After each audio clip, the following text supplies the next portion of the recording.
Les scientifiques recommandent aux chirurgiens d'être nus pendant les opérations chirurgicales, pour arrêter la propagation des bactéries. Dans leur bataille constante pour prévenir les infections par bactéries dans les hôpitaux, les scientifiques ont proposé une nouvelle solution: les chirurgiens doivent opérer nus. C'est surprenant mais c'est sérieux. Opérer nus? Les médecins ont découvert que les chirurgiens nus excrètent beaucoup moins de bactéries que ceux qui portent des blouses. Ils disent que c'est parce que les blouses chirurgicales se frottent contre la peau, causant des bactéries qui se propagent dans l'air de la salle d'opération.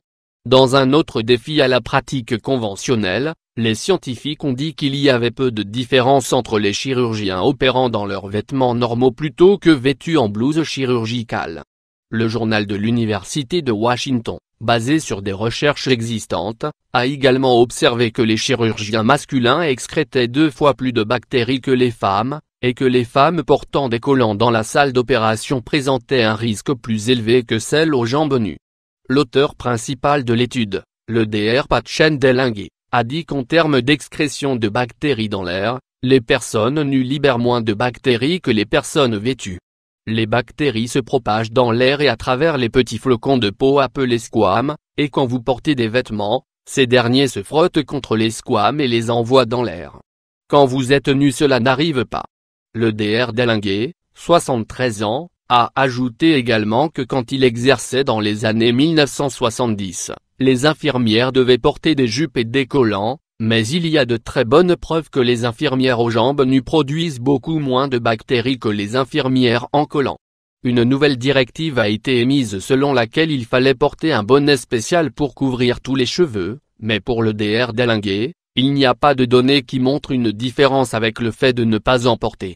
Le docteur Dellingue pense aussi que la chirurgie nue ne se produira probablement pas et ne pense pas qu'elle sera étudiée. Les vêtements normaux portés en ville sont plus serrés et ont des ouvertures plus petites sur les pantalons et sur les chemises que sur les blouses chirurgicales. Le Dr Dellingue a déclaré qu'il n'était pas prêt encore à changer de tenue de travail pour le moment. Il a admis qu'il n'y avait aucune évidence de niveau 1 ou une procédure de haute qualité effectuée de manière rigoureuse et contrôlée sur les avantages et inconvénients du port des blouses par les chirurgiens.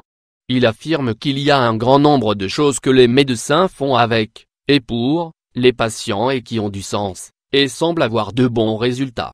Un avis opposé interrogé sur cette découverte, le Dr Vijay Dixit, un chirurgien cardio-thoracique de haut niveau, a déclaré que les blouses et les gants sont destinés à protéger les chirurgiens. Des gants jetables sont utilisés pour chaque chirurgie et les blouses utilisées sont lavées et stérilisées après la chirurgie. Pour le Dr Vijay, l'étude est absurde parce qu'il a fait tellement d'heures de chirurgie et qu'il n'a jamais entendu parler d'infection à l'hôpital à cause de cela. De son côté, le neurochirurgien indien Dr Alok Ranjan a qualifié l'étude de très amusante. Il dit que le monde est plein de bactéries. Surtout dans un hôpital avec de nombreux malades et dans un climat tropical comme en Inde, vous ne pouvez pas éliminer toutes les bactéries. Les blouses que les chirurgiens portent sont utilisées exclusivement dans la salle d'opération. L'affirmation de l'étude qu'il n'y a aucune différence entre les vêtements normaux et les blouses, selon lui, n'est pas juste. De plus, le Dr Ranjan dit que les blouses protègent des blessures causées par les instruments tranchants qu'ils utilisent pour les chirurgies. Les avis restent partagés entre les spécialistes quant au fait d'opérer avec des blouses ou non. En attendant, des recherches supplémentaires et plus approfondies sont requises pour mettre fin à la polémique.